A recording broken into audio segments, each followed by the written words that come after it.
सोचिए, अगर ये यूनिवर्स आपके देखने से पहले एग्जिस्ट ही नहीं करता हो। जब तक आपकी नज़र इस पर नहीं पड़ती, ये सिर्फ एक धुंधली सी पॉसिबिलिटी है, अनगिनत पॉसिबिलिटीज़ का एक बादल। मॉडर्न साइंस का एक कॉर्नर है जो कहता है कि रियलिटी ठोस नहीं है, इसे बनाया जाता है मोमेंट बाय मोमेंट, और इसे बनाने वाला वो कॉन्शियस माइंड है जो इसे ऑब्जर्व कर रहा है। तो आज हम एक थॉट एक्सपेरिमेंट पर चलेंगे, एक सफ़र जो रियलिटी की बुनियाद पर सवाल उठाता है। क्या हम सिर्फ लाइफ के पैसिव विटनेसेस हैं, या फिर हम अनजाने में अपने हर चॉइस से इस यूनिवर्स के लॉज को खुद लिख रहे हैं?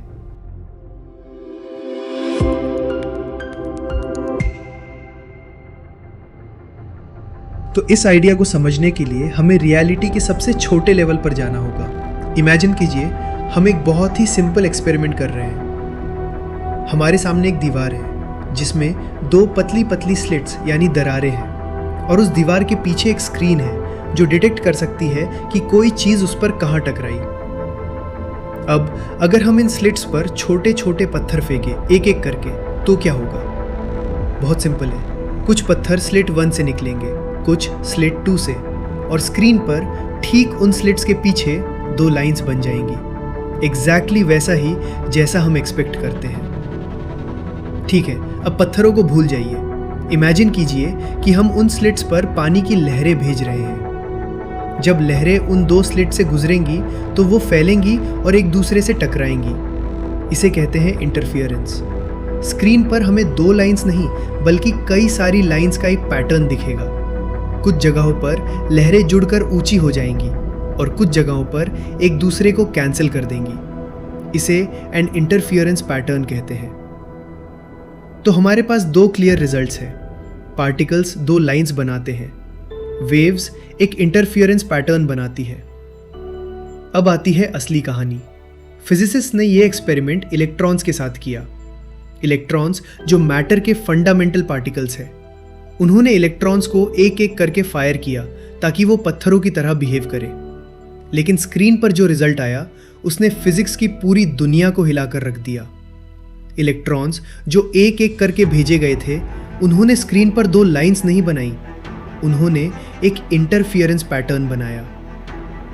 ये कैसे हो सकता है? एक अकेला इलेक्ट्रॉन जो एक पार्टिकल है, वो वेव की तरह बिहेव कैसे कर सकता है? इंटरफियरेंस के लिए तो 2 लहरों का होना जरूरी है। इसका सिर्फ एक ही मतलब निकलता था, जो सुनने में इम्पॉसिबल लगता है। जब इलेक्ट्रॉन को ऑब्जर्व नहीं किया जा रहा था तो वो एक पार्टिकल था ही नहीं, वो एक वेव ऑफ प्योर पोटेंशियल था, संभावना की एक लहर। वो एक ही टाइम पर दोनों स्लिट से एक साथ गुजर रहा था और खुद के साथ ही इंटरफियर कर रहा था। सोचिए, हर एक इलेक्ट्रॉन जब तक वो स्क्रीन से टकरा नहीं जाता तब तक वो किसी एक जगह पर मौजूद नहीं है। वो हर पॉसिबल रास्ते पर एक साथ मौजूद है, एक धुंधली अनमैनिफेस्टेड रियलिटी। लेकिन कहानी यहाँ और भी स्ट्रेंज हो जाती है। साइंटिस्ट ने सोचा, चलो देखते हैं कि इलेक्ट्रॉन असल में किस स्लिट से गुजरता है। उन्होंने स्लिट्स पर एक डिटेक्टर लगा दिया, एक डिवाइस जो बस ये रिकॉर्ड करेगा कि इलेक्ट्रॉन स्लिट 1 से गया या स्लिट 2 से। और जिस पल उन्होंने ये किया, the moment they observed, interference pattern गायब हो गया। स्क्रीन पर अब सिर्फ 2 लाइंस बन रही थी, ठीक वैसी ही जैसी पत्थरों से बनती है। सिर्फ देखने के एक्ट ने, a simple act of measurement, electron के बिहेवियर को पूरी तरह से बदल दिया। जैसे ही उसे ऑब्जर्व किया गया, उसकी वेव ऑफ पोटेंशियल कोलैप्स हो गई। वो सारी संभावनाओं के क्लाउड से निकलकर एक सिंगल डेफिनेट रियलिटी बन गया। उसने एक रास्ता चुन लिया। Unobserved, it is a wave of all possibilities. Observed, it becomes a single concrete fact. और यहीं पर क्वांटम मैकेनिक्स का सबसे बड़ा, सबसे गहरा सवाल खड़ा होता है। वो कौन सी चीज़ है जो इस वेव को कोलैप्स होने पर फोर्स करती है? वो क्या है जो अनगिनत संभावनाओं में से एक हकीकत को चुनती है? ये ऑब्जर्वर आखिर है क्या? क्या ये सिर्फ एक नॉन लिविंग डिटेक्टर है, एक मशीन, या ऑब्जर्वेशन का एक्ट, और जो उसे कर रहा है उसका इस प्रोसेस में कोई गहरा अनदेखा रोल है। तो ये सवाल कि एक अनऑब्जर्व्ड पार्टिकल असल में कहाँ है, हमें एक और गहरे सवाल पर ले आता है। वो क्या चीज़ है जो ऑब्जर्वेशन करती है? वो कौन है जो इस धुंधली प्रोबेबिलिटी वेव को एक ठोस रियलिटी में बदल देता है? स्टैंडर्ड फिजिक्स का जवाब बहुत सीधा है, कोई भी इंटरैक्शन। एक डिटेक्टर, एक कैमरा, हवा का एक मॉलिक्यूल, कुछ भी जो पार्टिकल के बारे में जानकारी रिकॉर्ड कर ले, वो एक ऑब्जर्वर है। लेकिन कुछ ब्रिलियंट माइंड्स ने इस जवाब को अधूरा माना। उन्होंने पूछा, ये इंटरैक्शन की चेन कहाँ जाकर खत्म होती है? सोचिए, एक इलेक्ट्रॉन डिटेक्टर से टकराता है। डिटेक्टर एक सिग्नल कंप्यूटर को भेजता है। कंप्यूटर स्क्रीन पर एक डॉट दिखाता है। स्क्रीन से निकली लाइट आपकी आंख में जाती है। आपकी आंख से सिग्नल आपके ब्रेन तक पहुंचता है। क्वांटम मैकेनिक्स के रूल्स के हिसाब से इस चेन में हर चीज़ पिछली चीज़ के साथ एंटैंगल हो जाती है। अगर इलेक्ट्रॉन सुपरपोजिशन में है तो डिटेक्टर भी डिटेक्ट किया और नहीं किया के सुपरपोजिशन में है। कंप्यूटर स्क्रीन भी डॉट दिखाया और नहीं दिखाया के सुपरपोजिशन में है। यहाँ तक कि आपके ब्रेन के न्यूरॉन्स भी एक सुपरपोजिशन में चले जाते हैं। तो ये सिलसिला कहाँ टूटता है? वो कौन सी कड़ी है जो कहती है बस अब और सुपरपोजिशन नहीं, अब एक ही सच होगा? फिजिसिस्ट जॉन वॉन नॉयमन और यूजीन विग्नर ने इसका एक हैरान करने वाला जवाब दिया। उन्होंने कहा कि ये चेन तब तक चलती रहती है जब तक ये किसी ऐसी चीज़ से न टकराए जो खुद फिजिक्स के नियमों से बंधी हुई नहीं है। और वो चीज़ है कॉन्शियसनेस, हमारा चेतना, हमारा बोध। इस इंटरप्रिटेशन के अनुसार पूरा फिजिकल यूनिवर्स डिटेक्टर से लेकर हमारे ब्रेन तक एक विशाल सुपरपोजिशन में रह सकता है। ये सिर्फ हमारा कॉन्शियस एक्सपीरियंस है, हमारा उस डॉट को देखने का सब्जेक्टिव एहसास जो इस पूरी चेन को कोलैप्स करता है। ये वो आखिरी कड़ी है जो अनगिनत संभावनाओं में से एक को चुनकर उसे हमारी हकीकत बनाती है। इस व्यू में कॉन्शियसनेस कोई पैसिव चीज़ नहीं है जो बस दुनिया को देखती है। ये एक एक्टिव फोर्स है, एक ऐसा एजेंट जो रियलिटी को पोटेंशियल से एक्चुअल में लाता है। बिना कॉन्शियस ऑब्जर्वर के शायद यूनिवर्स एक अनिश्चित धुंधले पोटेंशियल के सागर जैसा ही रह जाता। इस आइडिया को फिजिसिस्ट जॉन आर्चिबाल्ड व्हीलर एक कदम और आगे ले गए। उन्होंने कहा कि हम सिर्फ दर्शक नहीं हैं, हम पार्टिसिपेटर्स हैं, हिस्सा लेने वाले। व्हीलर का मानना था कि कोई भी क्वांटम फिनोमिनन तब तक फिनोमिनन नहीं होता जब तक उसे रजिस्टर या ऑब्जर्व न किया जाए। मतलब कोई चीज़ तब तक असल में होती ही नहीं जब तक उसे देखा न जाए।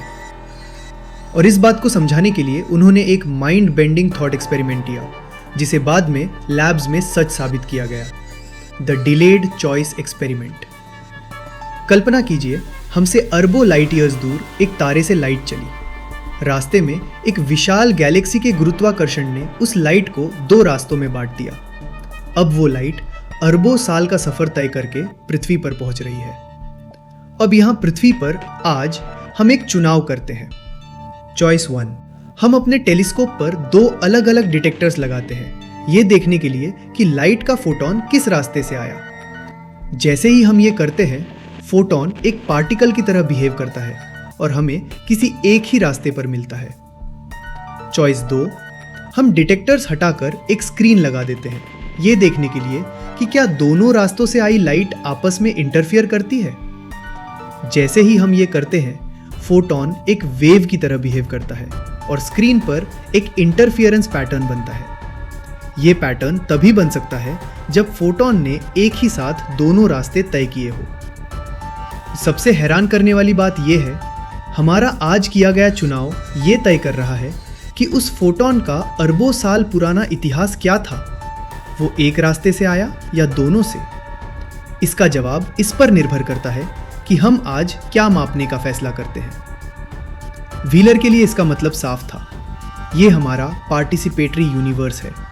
हमारे ऑब्जर्वेशन के एक्ट्स सिर्फ प्रेजेंट मोमेंट को नहीं बना रहे, वो समय में पीछे जाकर पास्ट को बनाने में भी हिस्सा ले रहे हैं। इस नज़रिए से यूनिवर्स एक विशाल सेल्फ सिंथेसाइजिंग सिस्टम है, जहां पास्ट तब तक पक्का नहीं होता जब तक उसे प्रेजेंट में ऑब्जर्व न कर लिया जाए। हम सब मिलकर न सिर्फ अपने आसपास की बल्कि दूर और बहुत पहले हो चुकी रियलिटी के भी सह निर्माता है। ये इंटरप्रिटेशंस चेतना को हमारे दिमाग से निकालकर कॉस्मॉस की नींव में रख देती है। लेकिन ये इस पहेली का एकमात्र जवाब नहीं है। क्या हो अगर रियलिटी को बनाने के लिए किसी कोलैप्स की जरूरत ही न हो? तो अगर ये पूरा ब्रह्मांड एक अनमैनिफेस्ट पोटेंशियल है, प्योर कॉन्शियसनेस, और हमारा ऑब्जर्वेशन, हमारी चेतना उस पोटेंशियल से एक रियलिटी को मैनिफेस्ट करती है, तो सवाल ये उठता है कि ये होता कैसे है? What is the mechanism? वो कौन सा टूल है, कौन सा औजार है जिससे हम ये करते हैं? इसका जवाब शायद उससे कहीं ज़्यादा सिंपल है जितना हम सोचते हैं। The tool is your attention, आपका ध्यान। इसे ऐसे समझिए, इमेजिन आप एक बहुत बिजी क्राउडेड पार्टी में हैं। हर तरफ से आवाज़ें आ रही हैं, म्यूज़िक बज रहा है, दर्जनों लोग एक साथ बात कर रहे हैं। ये सब इन्फॉर्मेशन, ये सारी साउंड वेव्स एक साथ आपके कानों तक पहुंच रही है। ये है quantum foam, a superposition of all possible conversations. लेकिन आप क्या करते हैं? आप डिसाइड करते हैं कि आपको अपने दोस्त की बात सुननी है। The moment you focus your attention on that one voice, a strange thing happens. बाकी सारी आवाज़ें, सारा शोर बैकग्राउंड में फेड हो जाता है। वो अभी भी वहाँ है, a part of the environment, लेकिन आपके पर्सनल एक्सपीरियंस के लिए, आपकी रियलिटी के लिए वो एग्जिस्ट नहीं करता। आपने अपने अटेंशन से, अपने ध्यान से उस ऑर्डिनेटरी केओस में से एक सिंगल स्ट्रीम ऑफ इंफॉर्मेशन को कोलैप्स करके अपनी रियलिटी बना लिया। Now scale this up. इस पार्टी के कमरे की जगह पूरे ब्रह्मांड को इमेजिन कीजिए, और कॉन्वर्सेशंस की जगह इमेजिन एवरी सिंगल पॉसिबिलिटी, हर वो रियलिटी जो हो सकती है, हर वो फ्यूचर जो अनफोल्ड हो सकता है। ये सब एक साथ एग्जिस्ट करता है, एक इनफाइनाइट ओशन ऑफ पोटेंशियल। आपकी चेतना, योर कॉन्शियसनेस, इस ओशन में एक लाइट हाउस की तरह है। जिस भी पॉसिबिलिटी पर आपकी चेतना की लाइट, आपका फोकस पड़ता है, वो पॉसिबिलिटी आपके लिए सॉलिड हो जाती है। वो इनफाइनाइट प्रोबेबिलिटीज में से निकलकर आपका एक्सपीरियंस्ड फैक्ट बन जाती है। This is not a passive process. ये अपने आप नहीं हो रहा। यू आर द पार्टिसिपेटर, आप भागीदार हैं। हर पल, हर छोटा बड़ा चॉइस रियलिटी को कोलैप्स करने का एक एक्ट है। जब आप सुबह उठकर चाय की जगह कॉफ़ी बनाने का फैसला करते हैं, तो उस एक पल में आपने उन अनगिनत टाइमलाइंस को प्रून कर दिया, काट दिया, जहां आप चाय पी रहे थे। वो कॉफ़ी आपकी कॉन्क्रीट रियलिटी बन गई। This is the practical implication of being a conscious observer. आपकी लाइफ कोई प्री रिटन स्क्रिप्ट नहीं है जिसे आप बस फॉलो कर रहे हैं। इट्स अ को क्रिएशन।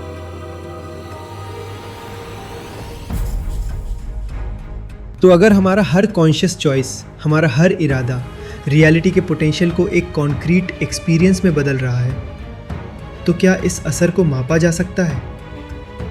क्या हमारे अंदर चल रही बायोलॉजिकल प्रोसेसेस, हमारी फीलिंग्स, हमारा फोकस और बाहर की फिजिकल दुनिया के बीच कोई मेजरेबल कनेक्शन है? ये सवाल हमें एक बहुत ही दिलचस्प आइडिया की तरफ ले जाता है, the bio digital feedback loop. ये एक ऐसा कॉन्सेप्ट है जहां हमारी इंटरनल बायोलॉजिकल स्टेट बाहर की डिजिटल दुनिया को प्रभावित करती है, और वो डिजिटल दुनिया हमें वापस फीडबैक देती है। ये सुनने में साइंस फिक्शन लग सकता है, लेकिन इस पर दशकों से सीरियस रिसर्च हुई है। इसकी शुरुआत हुई थी रैंडम नंबर जनरेटर्स या RNGs के साथ। ये ऐसे इलेक्ट्रॉनिक डिवाइसेस हैं जो पूरी तरह से रैंडम ज़ीरोज़ और वंस की स्ट्रीम बनाते हैं।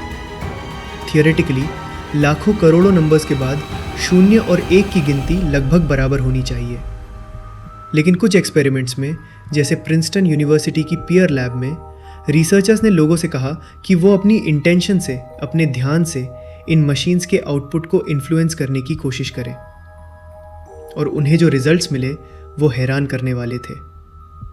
एक छोटा लेकिन स्टैटिस्टिकली सिग्निफिकेंट इफेक्ट दिखाई दिया।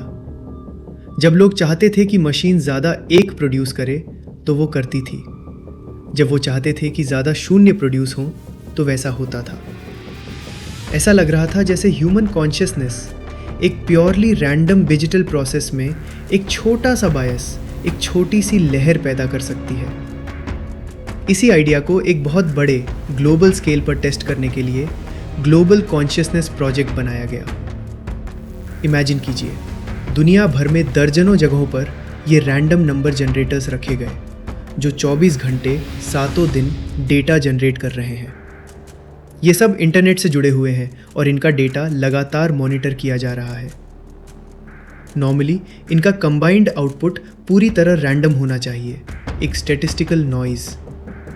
लेकिन रिसर्चर्स ने देखा कि कभी-कभी इस रैंडमनेस में अजीब से स्पाइक्स आते थे।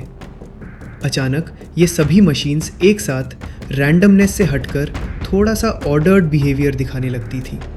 जब उन्होंने इन स्पाइक्स को ग्लोबल इवेंट्स के साथ मैच किया तो एक चौंकाने वाला पैटर्न सामने आया। ये स्पाइक्स अक्सर उन पलों में आते थे जब दुनिया भर में करोड़ों लोगों का ध्यान और इमोशन एक ही चीज़ पर फोकस्ड होता था। 9/11 के हमले, प्रिंसेस डायना की मौत, बड़े बड़े नेचुरल डिजास्टर्स, यहाँ तक कि ग्लोबल सेलिब्रेशंस के दौरान भी। ऐसा लगता था जैसे जब मानवता का कलेक्टिव कॉन्शियसनेस एक साथ किसी घटना पर फोकस करता है तो वो एनवायरनमेंट के प्रोबेबिलिटी फील्ड में एक असली मेजरेबल रिपल पैदा करता है। एक ऐसी लहर जिसे हमारे सेंसिटिव डिजिटल इंस्ट्रूमेंट्स पकड़ सकते हैं। ये हमें एक बहुत गहरे सवाल पर लाकर खड़ा करता है।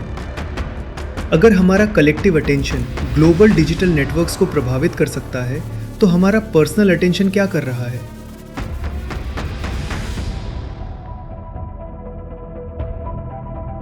तो चाहे वो ग्लोबल एक्सपेरिमेंट्स हो या फ्यूचर की पर्सनल टेक्नोलॉजी, ये सब एक ही गहरे सच की तरफ इशारा कर रहे हैं। वो सच ये है कि हम इस यूनिवर्स में पैसिव ऑडियंस नहीं है जो बस बैठकर रियलिटी का शो देख रही है।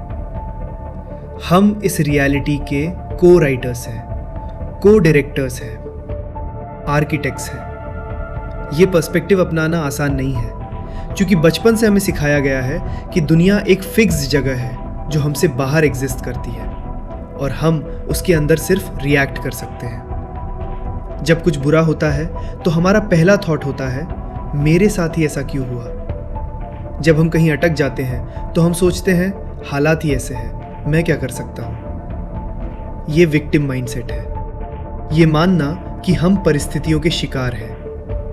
लेकिन क्वांटम फिजिक्स और एंशिएंट विजडम दोनों एक अलग कहानी सुना रहे हैं। वो कह रहे हैं कि जिन परिस्थितियों को आप दोष दे रहे हैं वो कोई एक्सटर्नल फोर्स नहीं है, वो आपकी ही कॉन्शियसनेस का, आपके ही पास थॉट्स और इंटेंशंस का एक सॉलिड फॉर्म है। आज आप जो रियलिटी एक्सपीरियंस कर रहे हैं वो आपके कल के ऑब्जर्वेशन का नतीजा है, कल के कोलैप्स का रिजल्ट है। ये एक बहुत बड़ी रिस्पॉन्सिबिलिटी है और थोड़ी डरावनी भी लग सकती है। इसका मतलब है कि हमारी लाइफ में जो कुछ भी है, अच्छा या बुरा, कहीं ना कहीं उसकी शुरुआत हमसे ही हुई है। लेकिन रिस्पॉन्सिबिलिटी के साथ ही आती है पावर, इमेंस पावर। अगर आपकी पास्ट कॉन्शियसनेस ने आपकी प्रेजेंट रियलिटी बनाई है तो इसका सीधा मतलब है कि आपकी प्रेजेंट कॉन्शियसनेस आपकी फ्यूचर रियलिटी को बना सकती है और बना रही है, हर पल, हर सांस के साथ।